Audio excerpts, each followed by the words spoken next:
This takes a long time. Alright, I mentioned aroma hops. They smell good.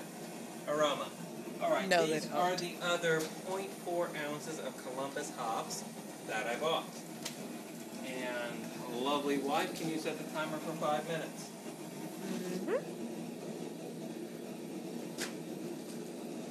Everyone at home, what did I do wrong? Forgot to put them in the hop bag, didn't I? I certainly did forget to put them in the hop bag. Ah, man, that makes me feel silly. Reason is, now I'm going to have to filter this entire 5-gallon brew. Before this, I would not have to filter it at all. My lovely wife is very upset. But that's the way things are. I wasn't thinking. You've always got to be thinking, which is why it's usually a bad idea to have 5 home brews. Anyway, always gotta stay on top of your game. Man, that one upsets me. But if you ever do that, if you ever forget to put your hops in a hop bag, don't panic. Run it through a filter. Now, there's a couple things you could do. Remember, we used a nylon straining bag. You could do that. You could run it through your nylon straining bag. I have a funnel that has a filter built into it, a screen built into it. That's what I'm actually going to use. There is only 0.4 ounces of hops. It's not going to really be a big deal. But the hop bag would have made it way easier, and I had the hop bag in the house. I just wasn't thinking. Something distracted me. I'm sure the thing that distracted me was totally worthwhile, but something distracted me. So, I threw it in there without the hop bag. Bad idea. But it's been done now. I'm going to let it boil for 5 more minutes, and I'm going to cut down the power. And what I'm going to do after that is I am going to somehow get this into the house. We need to cool it down now. The way I'm going to get it into the house is, remember those 1 or 2 cup measures I was using? I am going to clean out that big brew bucket I had, the one with the spigot. I'm going to clean that out. And I'm going to start just taking stuff from here and putting it into there until I get it quarter of the way full, half full. Then I'm going to take it inside because it's still going to be easy enough to take inside. And I'm going to start running it through my wort chiller, which will go into depth a little bit more in the future. And anything left in this pan, if it's too big to carry, I've got another bucket that I'm going to put it in. Transporting it's a big deal because you can't cook this on the stove. If you had water out here, I would definitely get my wort chiller in a sink outside in your outside garage where you can run this propane tank. If you're like me, you don't have that, just remember you can't carry 9 gallons of water by yourself. You're going to need to break it up into smaller chunks and carry it with the brew bucket, 1 brew bucket, 2 brew buckets, whatever's necessary. I can already smell the aroma of these hops mixing with the grains. It's great. So we are going to let you go, just to let you know what we did that you need to do. Get all of this hot boiling liquid into your house. And we're going to use a wort chiller. Alright, we will see you in a couple minutes. Meow. Hello, and welcome again. If this is Flora's lecture, it's probably episode 27 or something ridiculous. I know this is a little long, but trust me, for the product you get, it is definitely worth it. Alright, there's a couple things we're going to do. Get out a clean glass. I do apologize for the mess in the kitchen. You should have. This is why I said watch the whole video. You should have bought some yeast at the brew store. What kind of yeast did you buy? You could have bought that cool liquid yeast which is in a bag and you just hit it against something hard and it starts working. Stuff's cool. I made an Irish stout with it. Best Irish stout in the world. Maybe the highest quality in the world. I don't know. But it's $10 or so a bag. The type that I am actually using is about, 2. Alright, thing is, you have to start this. You can't just throw yeast in your wort and expect it to pick off. You've got to, or pick up. You've got to give it just a little bit of a jump start. All right.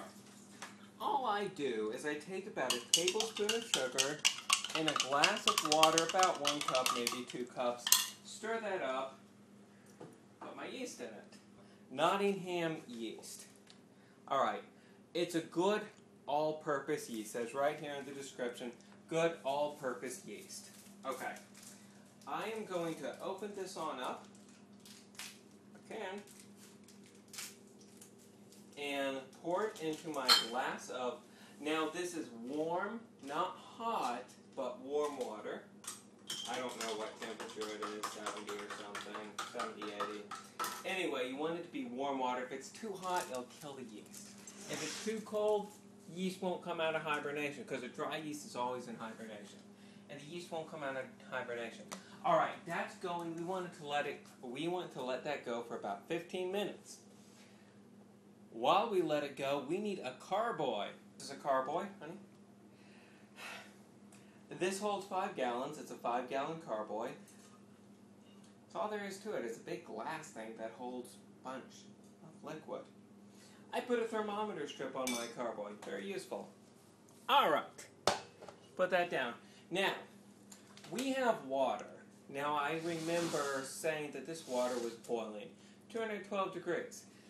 We have to get this water into our carboy, but we cannot let the water we can't let the water just sit in our carboy, because the longer it sits, the more chances it has to get a bacterial infection. So, to really get our yeast to have a good head start, we want to get this water down to 70 degrees, between 70 and 80 degrees, put it in the carboy, and throw the yeast in there so it can start doing its work. So we've got to get 212 degree water down to 70 degrees. How do we do that? Let's look at our setup. We have this. Get a good shot of this. This is called a wort chiller. Costs about $50 in most homebrew stores. You could try to make it yourself, but it's very hard to get these pipes without crimping them. They need to be, nice and smooth like this. Also, I don't know the exact length. If you don't have the right length, it won't work. Remember, you have to get the wort from 212 degrees to 70 degrees. So if you have too much pipe, it's going to be too cold and your yeast won't work. If it's too short, you won't have enough and it won't get cold enough and your yeast will die because it's too hot. This from the homebrew store is the perfect length, which is why I said, you know what, I am just going to buy it from the homebrew store. Alright. We got 2 ends, pretty simple. One end goes in our boiling hot wort, quite literally boiling hot. One end goes in our carboy. Alright. All we got to do is move it from one to the other. So we'll just wait a little while till that starts up. Nope, nothing's happening. Alright, I'm sorry guys. You have to do this. You have to suck on one end until you got beer, then drop it in the carboy until it's full. Let's try that. Yes, yes. Alright, fellers, gonna stop you for a second. I noticed there's a lot of sediment in my wort, so I'm gonna put, this is just a funnel, it's got a plastic filter. It's always great to have 2 people. One person can just hold that in and the other person can suck on this end until you've got the cooled wort coming out.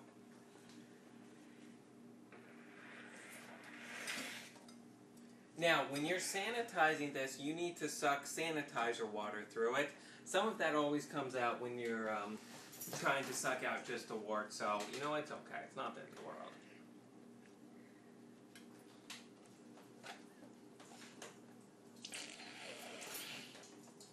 Sanitizer is supposed to be non-toxic anyway, so, right, don't worry. Ah! Ooh, all over myself. Oh, crap. Cold water in the sink. Alright, fellas, you're probably asking yourself right now, how the hell would that get this stuff cooler? Well, it only works if there's cold water in the sink. A step I forgot. Not the end of the world. There's only going to be a little bit of the way too hot stuff. It's going to get all cooled down soon enough. Just got my cold water on full blast. Waiting for it. Now you can, I put my finger here. Wow, that is hot. As the cold water fills, it will not be so hot. I'm confident. My lovely wife is putting some ice cubes in there because we got a late start on this. I've also got the advantage that I have a thermometer on my carboy.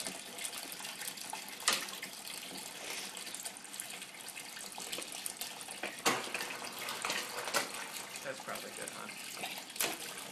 Now the trick you have to do with this wort chiller, you want the cold water to be to the very top of the wort chiller. Obviously you don't want the water to overflow the sink, so just make sure it's to the top of the wort chiller. It almost is now. The way this works, pretty simple really. It's copper, so it pulls the heat away from the copper. And, well, then the liquid's cold. Not really difficult. And then what you do is you wait for this water here in the sink to get a little bit warm, and you lift the drain to drop that warm water out, and then you add more cold water in. I like to keep it a stream about like this the whole time. And then as it gets too full, just let a little of that used water out. Keeps you about the right temperature the whole time. And it's probably about 70, 80 degrees. There's not really a lot more to the wort chiller than that. Just keep an eye on your temperature here. You can stick a thermometer down there and see exactly what you're pulling. Or you can do it by hand. It's a little warm. Make sure... I mean, the wort chiller is a very simple instrument. You just have cold water here. The cold water, since it's in copper, that pulls the heat out of the liquid that's in the copper and it comes out the other end cool. It's not complicated. So what I'm doing now is, now remember that I put those hops in there, and because I put the hops in there, I actually filtered it through a straining bag once already, but I'm also using a filter on the funnel that's going into my carboy. So I'm double filtering here. So this is really, for the most part, beer. I mean, all we got to do is add yeast. This has the hops, it has the water, of course, it has the grains. That's the first thing we put in. All we need to do is add hops. It's just a little, or all we have to do is add yeast. I'm sorry, just a little too hot to add yeast right now. This wort chiller should be getting it to the correct temperature. You notice my yeast over there. Go ahead and bring this up. You see how the yeast has a really thick head on it? That's a good thing. This yeast is actually doing great. I don't usually see yeast do this good. All those bubbles is the yeast working. As soon as this wort is ready, as soon as it gets into the carboy, I'm going to throw the yeast in there. And I think this beer is going to take off. So I am going to go ahead and run all of this through my wort chiller. Definitely worth the investment. Oh, one note on the wort chiller. You've got to sanitize it like everything else. I suck sanitizer water through this before I suck the beer through it. So do remember, you also need to sanitize this. But I'm going to go ahead and run all of this wort through the wort chiller, and I'll be back with you in a couple minutes.